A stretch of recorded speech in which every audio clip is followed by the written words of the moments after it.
Assalamualaikum warahmatullahi wabarakatuh. Saya Salsa Meliliza Fadria dengan NIM 1810202063 sebagai pemateri 1 ingin menyampaikan materi tentang perkembangan dan dinamika Islam di Kerajaan Ternate Tidore Maluku.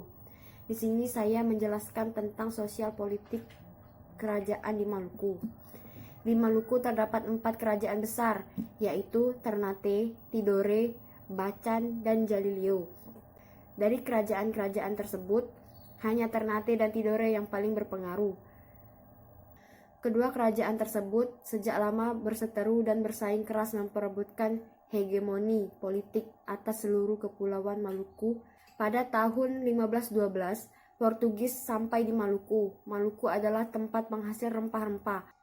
Portugis juga berusaha mendekati dan bersahabat dengan kerajaan Ternate.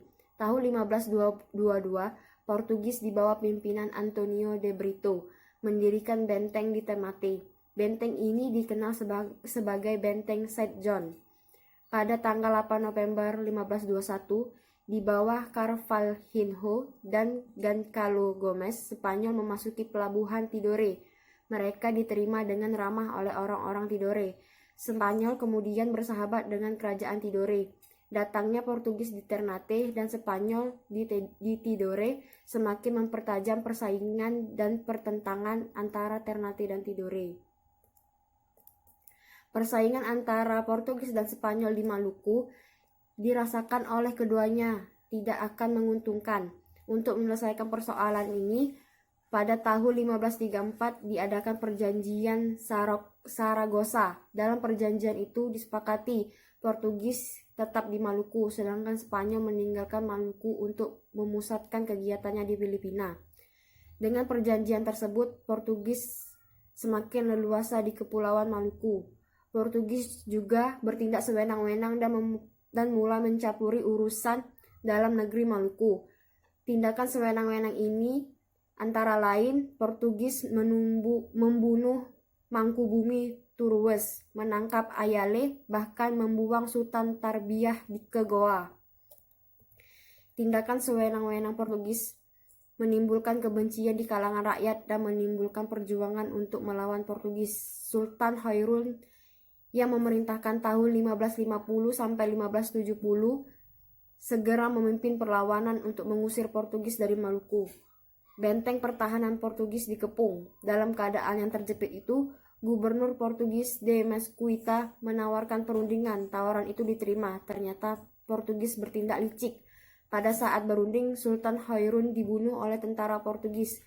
Kejadian itu menimbulkan kemarahan rakyat Maluku. Babullah, putra Sultan Hairun yang dinobatkan sebagai sultan, segera memimpin perlawanan. Sultan Tidore juga ikut membantu Ternate untuk melawan Portugis. Benteng Portugis di Ternate dikepung selama 5 tahun.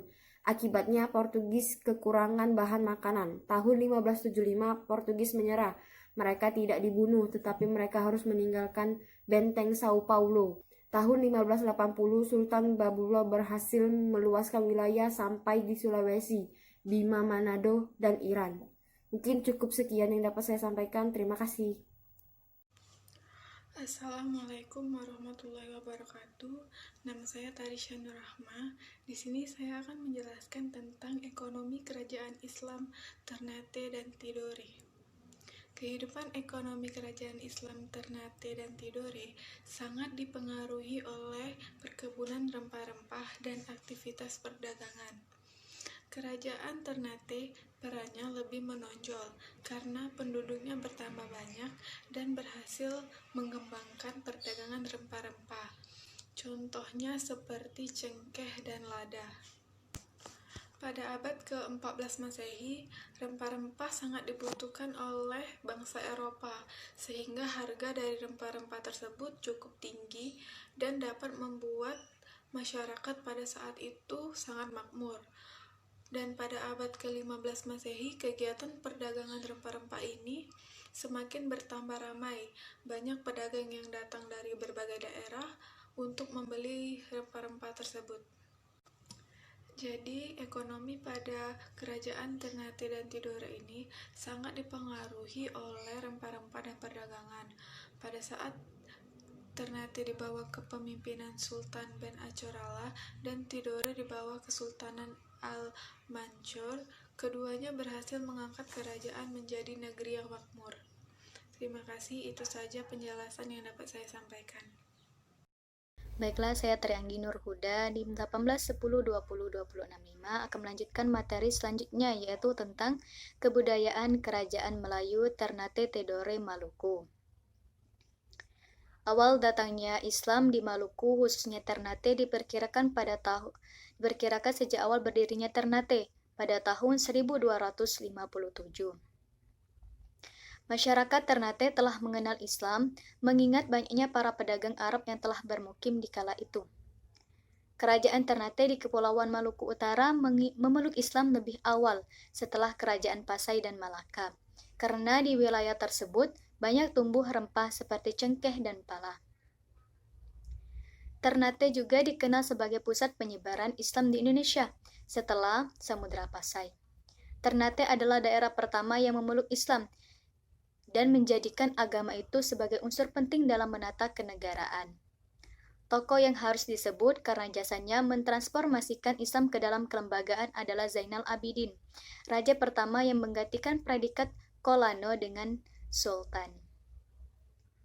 Corak kebudayaan dalam secara umum di Indonesia dipengaruhi oleh 3 sumber kebudayaan, yaitu kebudayaan Hindu, Islam, dan Eropa, kecuali masyarakat Jawa, Sumatera, dan Bali. Masyarakat Maluku Utara secara relatif tidak dipengaruhi oleh kebudayaan Hindu. Pengaruh Islam dan Kristen sangat bermakna, mengingat masyarakat Maluku Utara pernah mengalami kedatangan orang-orang Arab, Gujarat, dan Eropa. Pengaruh kebudayaan Islam ditandai dengan bentuk negara yang berbeda di pesisir, yang mula-mula merupakan kota-kota pelabuhan dengan perkembangan perdagangan rempah-rempah di laut-laut Nusantara, menyebabkan timbulnya suatu lapisan pedagang yang makmur dari aristokrasi yang kuat. Faktor utama daya tarik Maluku dan Ternate bagi para pedagang antarbangsa adalah rempah-rempah, sehingga daerah Kepulauan Maluku Utara oleh orang-orang Arab dijuluki sebagai The Speech Island atau Kepulauan Rempah-Rempah.